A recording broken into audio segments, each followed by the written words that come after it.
I'm a living, breathing person, human being. For example, McDonald's. McDonald's can't force me to eat their Big Macs. They need my consent. I would like to state for the record that I am not a corporation. I don't choose the contract with the state of Michigan. I don't choose to do business with them in this regard with another business. It seems like a coercion of some sort. All right, everyone. Today, we've got a wild one.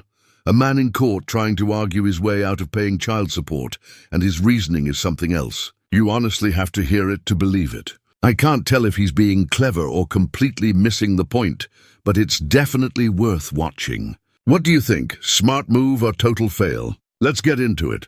If you wouldn't mind putting your name on the record, please. I'm the executor and sole beneficiary of the trust and estate of Mr. Kevin Dwayne Craft, the legal persona. I am not here making a general appearance. I'm here by special divine appearance, judge, to settle a matter, to call for a constitutional court of record to ask for a summary judgment upon the truth and facts that I placed upon the record with my documents. I stand firmly on my rights, and I'm here to ask for that summary judgment, please. You've asked for. I do also have a few questions.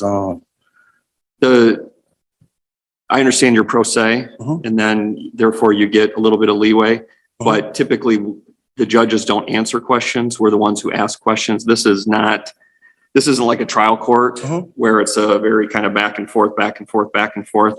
The Court of Appeals is more structured in terms of the lawyers or parties come up, they make their arguments. The judges may or may not have questions for the person, and then it's submitted, and then we go back and discuss the matter, and then at some point in the future we come out with an opinion. So it is different in that respect than trial court. Understood. But I am wondering if this is a court of constitution, and would the Constitution be applied in these proceedings? The Court of Appeals, the Michigan Court of Appeals, is provided for under the state Constitution of 1963. Is that a yes? That's the answer I'm giving you. Okay. I'm asking to verify to make sure these proceedings are legitimate. The Constitution has two jurisdictions: common law, admiralty law, or maritime tribunal. And I'm asking in which context would this court try to enforce jurisdiction on me? We're acting under the state Constitution of Michigan of 1963. Moving forward, I'm here to pretty much address the court's error for ignoring my motions. Notice of dismissal, default judgment under Federal Rule 55 was filed December 12, 2022. Under Federal Rule 55, if a party fails to respond to the defendants themselves, and this is confirmed by my affidavits, and other means, the clerk must officially record a default judgment of that party. I filed several motions and they were ignored. That's why I'm here. In Haynes versus Kennar, 404 U.S. 519, 1972, courts must be understanding and not easily reject motions from people just representing themselves. And that's what took place in this matter. In Article 1, Section 17 of the Michigan Constitution prevents courts from ignoring motions and guarantees that people have a fair chance to represent themselves in any argument and evidence. That did not happen. That's why we're here. The state ordered me to take a paternity test. And Monell versus Department of Social Services, which is a New York State case. The Supreme Court case established that municipalities' liability under the Section 1983 for constitutional violations in the context of child support cases, where the appellant argues that a warrant should be required for me obtaining genetic and biological material. I think it's very sensitive when a state injects an order asking me to give genetic and biological material without a warrant. This guy's excuses are getting ridiculous.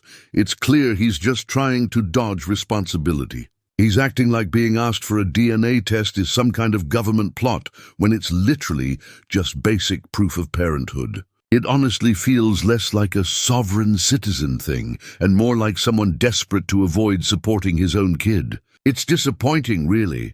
Children deserve better. Let's see how this unfolds. That's really sensitive material. It's not like a document or anything. That's personal biological material. That's why those specimens were not granted. That's why I deny any consent or any contract with the state or Title 4D agency to give away my biological and genetic material. That the case Monell is relevant because it underscores the importance to ensure that government agencies like the friend of the court, on this context, these are for-profit agencies disguised as government agencies like the friend of the court, adhere to constitutional standards where collecting evidence potentially implying the need of procedure safeguards to protect individuals' Fourth Amendment. That's why I asked, was this a constitutional court? The asking for genetic material is protected by my Fourth Amendment right. The Fourth Amendment protects individuals from unreasonable searches and seizures and safeguards one's privacy and assurance that any such search is conducted within the boundaries of legal requirements. I see that they're not here today, and that's some questions that are raised, and those were my concerns. On August 11, 2022, the Kent County ordered an appointment for me for genetic and biological testing. In a testing laboratory,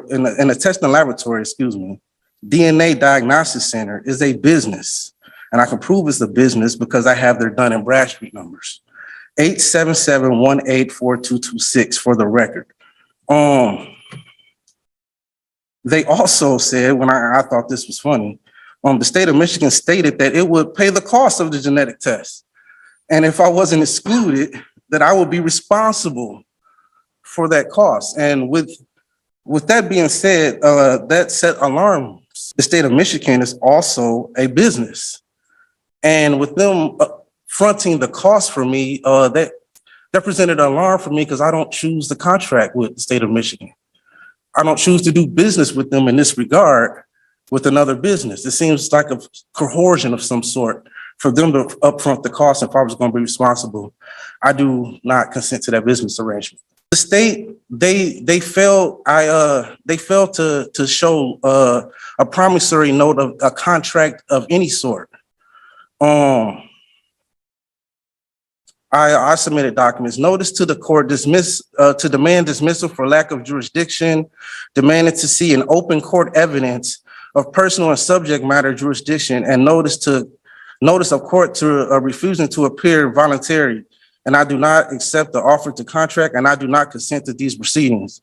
That affidavit or notice to motion was submitted on November 28th, 2022. So again, I'm just bringing up the point that I submitted numerous of documents asking for clear evidence or asking for due process, also asking for just quite frankly, to be transparent with what's happening. And I believe I deserve the right to see in writing what gives them the authority and what contract am I entering. I want full disclosure. So now this guy's demanding to see a contract that gives the state permission to test his DNA, as if that's how the law works. There's no secret paperwork or hidden deal here. It's just standard family law meant to confirm who's responsible for the child. The courts aren't playing games with this stuff, and his argument doesn't stand a chance. It's pretty clear he's just trying to dodge accountability. Let's see how the judge handles it. In Burns 322 BR 719, a creditor must provide proper documentation such as a promissory note, contract to substantiate a debt or court claim. They did not. More documents I filed. Affidavit inserting corporate nature of government entities. I submitted that document because I'm concerned that these are for-profit businesses disguised as government agencies. I have proof. Kent County Court, Dun and Bradstreet number for the record, 152906082. Kent County Friend of the Court, Dun and Bradstreet number, 6088333133. State of Michigan, Dun and Bradstreet number 504-698-8428. These are businesses. I would like to state for the record that I am not a corporation. I'm a living, breathing person, human being. I'll never understand why some sovereign citizens think that declaring themselves a living, breathing human being somehow exempts them from the law. Everyone fits that description. It's not a legal loophole. They act like saying a few magic words will make their responsibilities disappear, but that's not how reality works. It's wild how deep some people go into these beliefs. Anyway, let's jump back into what happens next. With these being businesses, they have to abide by the same rules as other businesses. And may I give an example? For example, McDonald's. McDonald's can't force me to eat their Big Macs. They need my consent. None of these businesses that I've mentioned have my consent to do business with them. Section 458 of the Social Security Act, incentive payments to state. It's a conflict of interest. And it's my argument right here, right now, that the state incentivizes them it incentivizes them to collect more child support. The main argument I have here and for you guys is full disclosure. You know, it seems like they enter me in a contract without my consent, without full disclosure, and that's the problem here.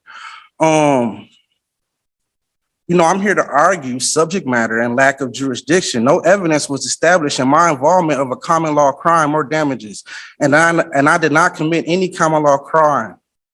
Notice of court to refusing to appear voluntary, and I do not accept these contracts, and I do not consent to these proceedings was another motion or notice to motion that I submitted 11/28/22, and it's basically evidence they didn't provide any evidence of an injury or injured party. And Mr. Kraft, you're out of yes. time. We understand that you raise issues of disclosure, Yes. jurisdiction, remedy, and as I indicated, your brief, as with all the appellants and appellees we have here today, the briefs that you submit are kind of the key issue or the key tool that we use to resolve cases. And so I just want you to know, we have your brief. Mm-hmm. We're going to go back. We've had research attorneys look at it. We're going to look at it again. We're going to discuss your case. And then you'll get an opinion from us sometime within the next few weeks. If I may, one last thing. You've got, if you can do it in 20 seconds. I can. The government must prove charges beyond a reasonable doubt with clear evidence, especially when making the claims against someone. And I'm asking you guys right here, right now, they did not provide any evidence against me. And I would ask you to dismiss this without prejudice. I honestly can't believe what I just watched. This guy really thought saying, "Don't hold prejudice against me," would somehow make the judge forget the law. Like what? It's wild how confident he sounds, yet everything he's saying just makes his case worse. Instead of trying to outsmart the legal system with random loopholes, maybe he should have just hired a lawyer. Someone who actually knows what they're doing could have saved him a lot of embarrassment. At this point, it's less of a court case and more of a comedy show. But hey, what do you guys think? Does he stand a chance? Or is this just another example of someone trying to argue with reality?